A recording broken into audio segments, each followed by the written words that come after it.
Hello and welcome to this week's episode of the Metabolic Classroom. I am your professor for the classroom today, Professor Ben Bikman. Thanks again for joining. This is going to be a topic that you will appreciate. And my hope is that at the end of it, as usual, that you will not only just be thinking of yourself as the student, but also as the teacher, paying sufficient attention to these principles that you're able to then go share them and even implement some practical steps at the back end of it all. For today and the next few episodes, we are going to be talking about fat tissue. And today's objective is to explore the crucial role that fat plays beyond how we commonly perceive it, which is simply just an energy depot. There's a lot of nuance and even complexity to this tissue that we so often only curse and at best overlook. But today we're going to be discussing how and why we store fat. And then the next metabolic classroom will be some focus on aging and where we store fat. That changes with age. It also changes with, of course, between the sexes, male and female. And we will then, the following, talk about how fat talks. And by that, I mean all of the hormones that come from fat, not only how hormones are affecting fat, that's something we're going to be talking about in these sooner episodes or classrooms, but how the fat itself is then talking to the rest of the body with some particular focus on sex differences again. And then lastly, it is what to do if you want to get rid of some fat. What are the interventions, whether they are surgical, which have their own problems, of course, or whether it is nutrition based. All right. Now, with all of that as introduction and me again thanking you, let me just remind you that if you are joining me live through the Insulin IQ site, you are able to not only get this in real time, but also ask your questions in real time, and then I can get to them at the end of the classroom during the Q&A time. Now, as we start talking about fat, let's firstly explore why we store fat, because it is something that we don't take to very warmly. Unfortunately, we curse what we pinch and jiggle, when in reality, we should be quite grateful for it. First and foremost is the most obvious benefit of having fat, which is it allows us to survive a time of nutrient deficiency or caloric deficiency. Now, in this day and age, that seems like it's something very silly. The idea of having insufficient access to food is almost laughable for most of us. Now, however, it doesn't take a lot to imagine a scenario where things could change quite quickly due to employment circumstances or economic or societal problems. Should such disasters ever happen, we would be very grateful for our fat. It allows us to fast, is one way of describing it. So it allows us to survive any period of scarcity whatsoever. So that's important. Now, another thing about why we store fat is that's worth highlighting is the uniqueness of humans. Now, humans are unique on this planet in a number of ways, myriad things differentiate us from every other animal on the planet.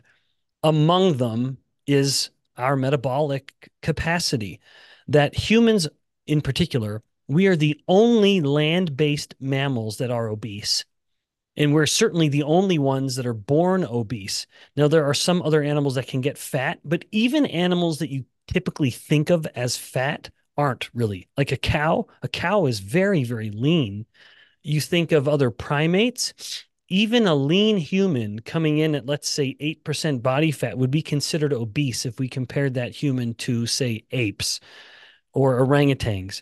Now, those animals may have really distended bellies, but it's just because they're fermenting so much of the plants they're eating that it's constantly distended. But in reality, the actual amount of body fat they have is exquisitely low. So we are, again, very unique in that we are born obese. We are the only mammals land-based, because water-based, like dolphins or whales, of course, are a bit of an exception. They're fatter, but we're not them. We don't live on the ocean. We live on the land, and we're the only ones born obese. Now, why? That's a matter of some speculation, some theory when it comes to some of the understandings of how we became who we are. How did we become the thinking, big-brained humans that we are today? There is a theory in the realm of evolution, as it's all theoretical, that is called the expensive tissue hypothesis. And the expensive tissue hypothesis posits that and there's another theory I'll mention in a moment that's a little more closely related, but the expensive tissue hypothesis basically posits that it's our ability to both eat and store more fat that allowed our brains to get bigger and our intestines to get shorter. And those are some of the substantial differences between humans and other primates like apes, etc. Now, another theory of evolution is one called the shore-based theory of evolution, and that is a little more nuanced, but this most succinct version of it is perhaps that we are born with large brains, and the shore-based theory being that we have access to omega-3 fats in particular that help fuel brain growth. But then as a part of that theory is this idea that by being born obese, a baby has the ability to a human baby has the ability to burn a lot of fat. And when we burn a lot of fat, we make ketones very, very readily. Now, there are some funny ideas about ketones burning a baby's brain or some such nonsense. The reality of human metabolism is that when a human baby doesn't eat for just a couple hours, they will get into they're burning so much fat because they have so much fat because they're born obese that they will get into a deeper state of ketosis than an adult human will after even about 2 days rather straight of fasting. So babies get into deep ketosis substantially and very, very quickly. And it's thought to be an adaptive mechanism to help fuel the brain because the brain thrives so well on ketones. Now, I'm getting a little off topic. I didn't mean to be talking so much about brain metabolism, but it is worth appreciating that perhaps one of the reasons we are born fat is because our brain benefits so much from that fat because of our ability to rely on fat as a primary metabolic fuel, and in so doing, creating ketones to fuel the brain. Because the more we're learning about brain metabolism, and here I am coming back to that topic, the more we appreciate that the brain thrives on ketones. Now, in addition to the caloric reserve and the potential to protect ourselves from scarcity with fat and the energy that it stores, is just the fact that fat can provide some degree of protection and insulation. Insulation, particularly as the fat is stored beneath the skin, which we'll get to in a moment, but also a protection as fat is stored within the visceral space, that fat that is stored deeper within the abdominal cavity. It provides a structure or shape to the intestines and even some degree of, indeed, a protection. It's also very much a part of the immune system. Speaking of the visceral fat, that is the fat, again, that's deep within the abdominal cavity. It is richly loaded with lymph nodes. Lymph nodes, of course, being a primary component, or in fact, if I'm being technical, a secondary component of the immune system, where we can take immune-related cells and let them kind of incubate and get primed for action and then go fight an infection. So visceral fat is very much connected to the immune system. That ends up actually being a blessing and a curse, as we'll get to later. Okay, now let's transition from the evolutionary role and some of the theories of why we are uniquely fat among the mammals on the earth. And then let's move into understanding the different types of fat. Now, there are two different ways of classifying fat tissue, and you've heard these before, I'm sure. One way is where we store it, and then the other way is how that fat behaves. So let's just talk about the actual location because it's the simplest idea. We primarily store fat in two depots, two distinct areas, and that is subcutaneous. That's the fat that's stored right beneath the skin that I just mentioned a moment ago that acts as a bit of an insulation. So we have subcutaneous fat, and then we have visceral fat. Again, both of these are fats I just mentioned. Visceral fat being the fat that is stored deeper within the abdominal cavity. Now, there are some sex differences in genetics that play into this that we'll get to in a moment. But one way of thinking about the differences is if you can pinch and jiggle it, it is subcutaneous fat. And then visceral fat, of course, is fat you cannot see. However, let's imagine, if you will, two men. They are best pals. They do everything together, and they've both gained 50 pounds of pure fat since they graduated from college 30 years ago. Not an uncommon amount of fat gain. They've gained the same amount of body fat again. And then they're the same weight, same height, everything. But you look at them, and one of them has fat that is spilling over his swim trunks. It's just sort of gushing or kind of flowing down his body, hanging on him. The other man, you can pinch and jiggle, and boy, does it jiggle. The other guy has a big protruding belly, and it does not jiggle. You smack it and it is hard. Which one of those two fellas do you think has more subcutaneous fat, or in other words, fat that is stored beneath the skin? And which one do you think has more visceral fat, fat stored within the abdominal cavity? Yeah, of course, the subcutaneous fat is the former, the one whose fat is pinchable and jiggable and spilling down over the sides of his swim trunks. And the other fellow, who looks like he's carrying a baby, is in fact just carrying a lot of visceral fat. And that visceral fat is accumulating beneath the muscles of his abdomen. And so when you smack it, it is hard because you're smacking his skin and muscle, and then the fat is beneath that. Now, there are some distinct differences in the way those fat that fat tissue behaves. And I'm just going to touch on that lightly because that's going to be a topic for the next classroom, which is going to be all about where we store fat. And again, some of the sex differences there. And so we're just lightly touching on it now. You've heard me talk before, and if you haven't, go back and listen to the previous Metabolic Classroom episodes about the differences in fat cell hyperplasia versus hypertrophy. You'll recall from these earlier conversations that if we store fat through hyperplasia, which is the production or multiplication of fat cells, then the fat cells are smaller. Even if they are more abundant, they are smaller. And smaller fat cells are insulin sensitive and healthy. They're anti-inflammatory fat cells as well. In contrast, if we are storing fat through hypertrophy, that is when fat cells are all getting bigger individually. The number of fat cells isn't changing, but the size is changing. And those fat cells become insulin resistant and pro-inflammatory for reasons we've discussed previously. Subcutaneous fat tends to be stored as hyperplastic fat. So they're smaller, more abundant fat cells. And then visceral fat tends to be stored more as hypertrophic fat cells, so fewer in number but larger in size. And we're going to revisit this in the next Metabolic Classroom. All right, so that is one way of defining or identifying fat storage. It's the two distinct depots, subcutaneous versus visceral. Now, as I mentioned, there's another way of classifying fat as we understand the different types of fat, and that is looking at its metabolic behavior.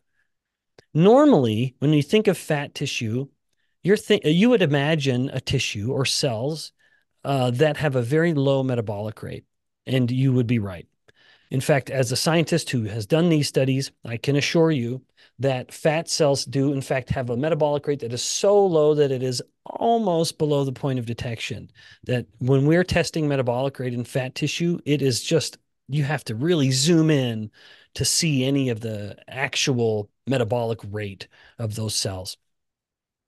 Now, that is what we would call white fat. And that fat does look quite white. It looks like Crisco or coconut oil. It really is, I mean, not quite as bright white as those, but it is very, very white. And that is reflective of just the pure amount of fat that is being stored within those fat cells. You see practically nothing else. And in fact, if you look at fat cells under a microscope, all you see is this big round blob. Normally, if you look at, like if we were to look at muscle cells, it's a very busy thing. It's very dark, pigmented, because you're getting the nucleus, lots of mitochondria, lots of endoplasmic reticulum, and lysosomes, and all kinds of other parts of the cell. But within the fat cell, all of that the fat cell has all of those things, but all of it's been pushed to the edges because it's this big bubble of fat. is filling up the fat cell. It is something called the lipid droplet. And it is one big fat lipid droplet. And everything else has been pushed up to the very edges, the nucleus, the mitochondria, and all the other organelles and pieces of the cells I just mentioned. So you only see this big blob of fat. That is white fat. And again, it has a very, very low metabolic rate.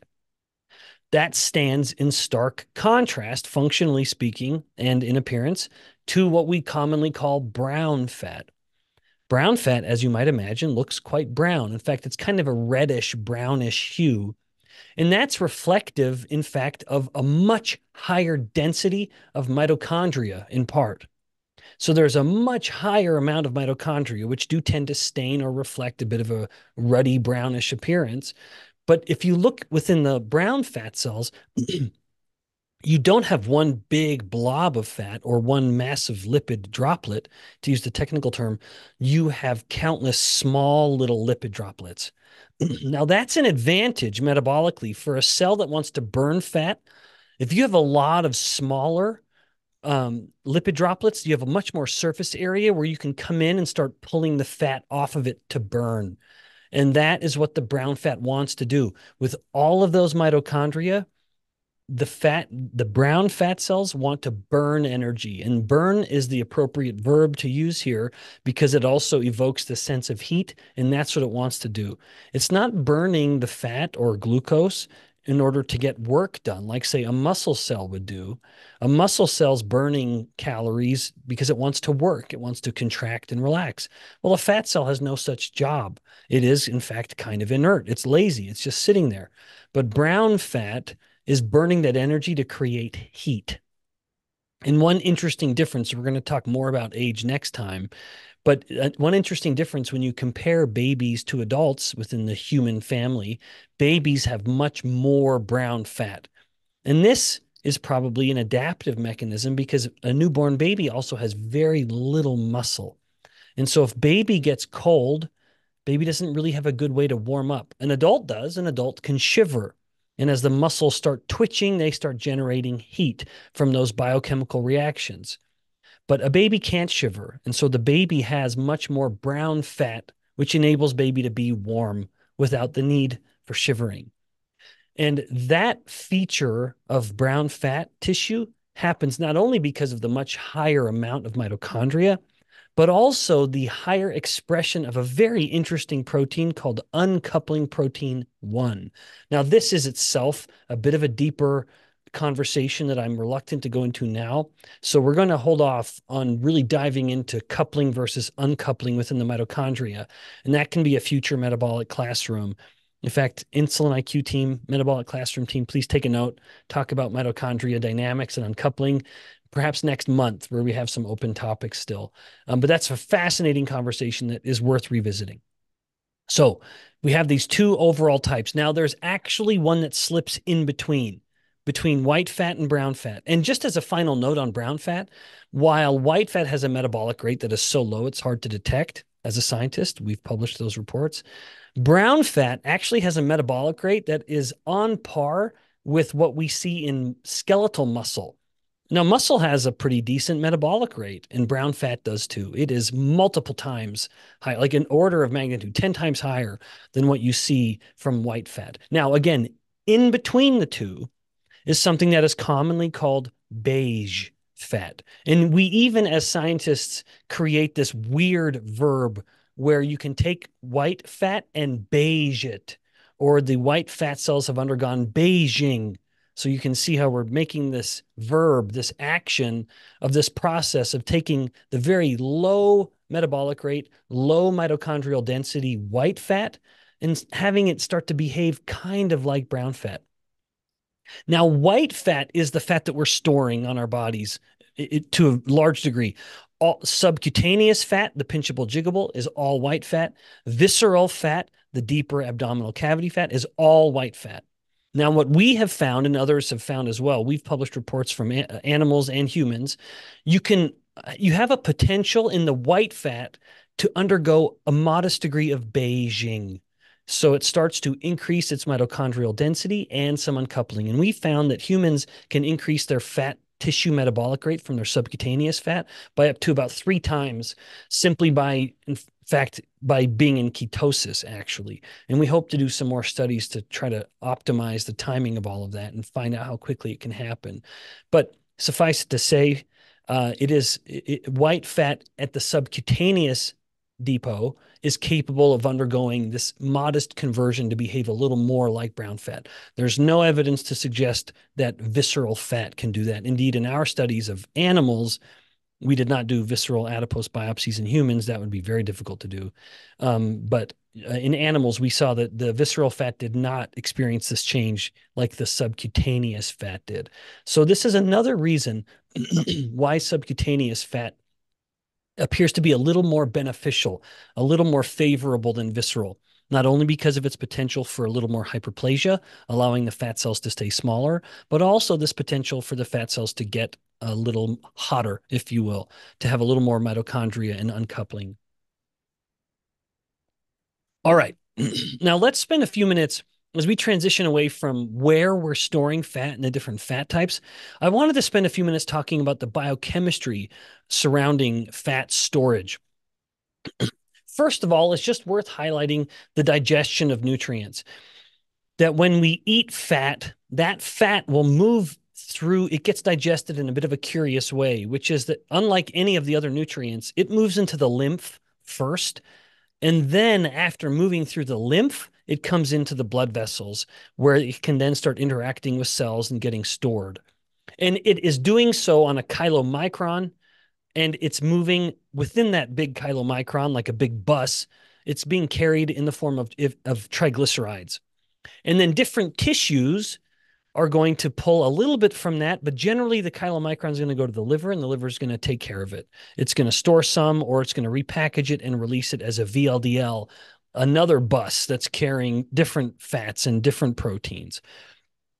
So that's a little bit of the digestion process. But if we come to the level of the fat cell, because after all, this is a conversation about storing fat, the fat cell will store fat from both fat for circulating in the blood, from triglyceride-rich lipoproteins, to be very precise. That is generally VLDL and LDL, a little bit of chylomicron, but again, generally the chylomicron from the diet just goes to the liver, and then the liver will decide what to do with it, including dumping out some or a lot, and that's going to be VLDL and LDL. So those are all the triglyceride-rich lipoproteins that if they float past a fat cell, the fat cell has on its surface, and other cells do too, an enzyme called lipoprotein lipase. And this is an important little thing I'm going to tell you, which is where you have lipoprotein lipase determines where you store fat. Not necessarily how much fat you store, but where you store fat. You'll notice that you don't store fat everywhere on your body. For example, I don't store fat on the top of my head. It'd be nice to have something there, but I don't store fat there. You don't either. I don't store fat on the back of my hand or anywhere on my hand. I don't have lipoprotein lipase on my hand within that part of my body. I do have lipoprotein lipase, for example, on my belly, and that's, of course, largely because I'm a man, but we'll come back to that when we talk about more of the sex differences next time. But even still, as the triglyceride-rich lipoprotein is flowing through the blood, like VLDL or LDL especially, where we have lipoprotein lipase is where we're generally going to store more fat. And in the very next segment, in just a moment, we're going to talk about the genetics and the environmental factors that play into it. But in addition to fat contributing to fat storage, of course, we have one other one. It's not going to be proteins or amino acids. It's going to be glucose. Fat can convert glucose into fat very, very well. Anyone who tells you anything differently than that is wrong. The fat cell is perfectly capable and even delighted to take in glucose and turn it to fat. What is essential in this process is, in fact, insulin. Insulin is essential at allowing a fat cell to store more fat. The evidence for this is so obvious, not only in fat cell cultures, as I've elaborated on before. We have fat cells growing in my lab literally right now, and they're surrounded by fats and glucose, all the energy they would need to get big. And they will stay very small, skinny little fat cells until we spike insulin into the culture. When we put insulin in, now the fat cells know what to do, and that is to promote overall the storage. And insulin is absolutely critical. Even in the case of a whole body, if you have a person with type 1 diabetes, they can eat whatever they want, and they need only to skip or deliberately underdose their insulin injections, and they will be as thin as they want. There will not only be no lipogenesis, which is the synthesis of new stored fat, there will also be nothing to turn off lipolysis, which is the breakdown of fat. And that's where insulin is particularly powerful at inhibiting lipolysis, so preventing the breakdown, forcing the fat cell to hold on to whatever fat it's storing. Now, let's move on to the final segment within this metabolic classroom, namely genetic and environmental factors that influence fat storage. There is, of course, genetic predisposition. It's not that you're going to have a specific gene or a variant of a gene that's going to determine how much fat, but rather, even though there are some genes that are very much influential there, like MC4R or leptin, but these are mutations that are very uncommon. This is not your garden variety. I'm gaining weight or I'm even obese. There's no distinct genetic mutation in the average version of having too much body fat. But there is clearly something familial about it. Even if there's not a distinct genetic pattern, if mom and dad are overweight or obese, it's very likely offspring will be too. Now, you can already see the conflict with regards to environment. The same environment that's making mom and dad obese is going to be the same environment that this child is being raised in. But even beyond that, there is, in fact, a familial inheritance to this, not only determining how much body fat gets stored, but also even where a person is storing fat. And again, that's something we're going to be talking very explicitly about the entire time next time. So we have a genetic predisposition, again, without a clear, distinct set of genes, but rather a familial. And that is just a sad reality, right? If you are someone who struggles with fat and you look at your parents or siblings and they do too, this is just going to be something that is more of a struggle. There are, of course, dietary influences, and indeed, I would say these are the most relevant. But perhaps the most succinct way of describing the relevance of diet is that there must be two conditions that are met to promote the storage of fat. You cannot have fat storage with only one of them. You have to have both. And those are elevated insulin and sufficient energy. Now, that latter point, I understand it perhaps comes off as a little vague. So let me explain it in the context of the first point. Sufficient insulin. As I somewhat elaborated on a moment ago, there can literally be no fat storage on a human or any animal unless insulin is elevated. It cannot happen. It is impossible. And unless you think, well, Ben, what about all those other, maybe a person ate 1,000 calories in excess. If insulin is low, the body will compensate for that excess by both increasing its metabolic rate substantially by several hundred calories if insulin is low, and it will start wasting energy from the body in the form of producing ketones.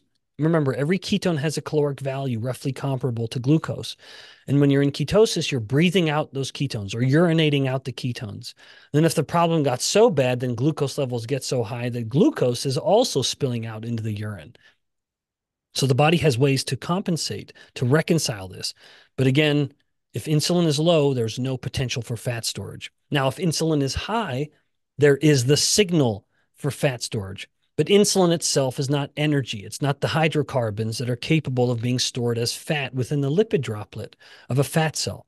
And that's where the second point comes in.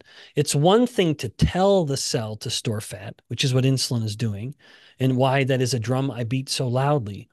A fat cell, like every cell, must be told what to do with the energy that's available to it. Hormones do that, particularly insulin. So again, it's one thing to tell the cell to store fat, but it's another to actually have the hydrocarbons or the calories, to say it another way, to actually fuel that storage. And that's where the sufficient energy or sufficient calories comes in. So you must have an insulin stimulus to store the fat, and you must have sufficient calories to fuel that storage or provide the bulk of the storage. So those are the dietary influences, and we're going to revisit those ideas in a couple weeks when we talk about the interventions to lose fat. And then physical activity, exercise is generally irrelevant, to be frank. One of my hopefully clever quips is that you eat smart to be lean, but you exercise to be strong. And so there's not really much to say. Studies that have looked only at physical activity find that it's generally a big failure. And that's in part because if you exercise more, not only are you actually burning a fantastically small amount of calories of energy, but then you also compensate usually by getting a little hungrier the next day or so. Maybe not immediately after, within the first few hours, but give it a little time and your hunger will go up. Okay. That is the lesson. So we went through a few distinct segments, the genetic environmental factors. And in fact, let me mention one last environmental factor. And this can be a focus because it is a big topic, and that is environmental molecules, chemicals, maybe to say it a different way. Whether it is from pesticides or whether it is from plastics or detergents, there are molecules that do promote fat storage. Case in point. We are just about to publish a paper. This is the work of a graduate student from my lab. We've just finished all the data compilation and analysis, and we're just preparing the manuscript. So this is pre-published, asterisk on what I'm about to say. But we found that animals that were exposed to diesel exhaust particles were a little lighter total body weight, but when you looked at the amount of fat they had relative to their body weight, it was up. And when you looked at the size of their fat cells, the fat cells were almost twice as large as the control animals that were just breathing room air and were not getting daily exposure to diesel exhaust. Well, there's nothing caloric about diesel exhaust. And again, the body weight didn't really change, but the composition did. They were a little scrawnier, but a little fatter. And it was largely through hypertrophy. And that was evident with some other markers that we looked at and looking at the fat cells themselves. So that is part of the environmental influences. So again, the segments in reverse was genetics and environment. We then talked a little bit about the biochemistry and the lipogenesis versus lipolysis, the different types of body fat, and even then at the beginning, some hints of the evolutionary roles, or why might the body have been designed to work the way it does. Until next time in the Metabolic Classroom, remember, more knowledge, better health. And with that, I'm delighted to transition us into the Q&A. Thank you all for joining this live. It is so much fun to have you guys here with me. I just love it and can't thank you enough for your support here. Please continue to come, bring your friends, and make sure you've subscribed to the YouTube channel too if you ever miss one of them live.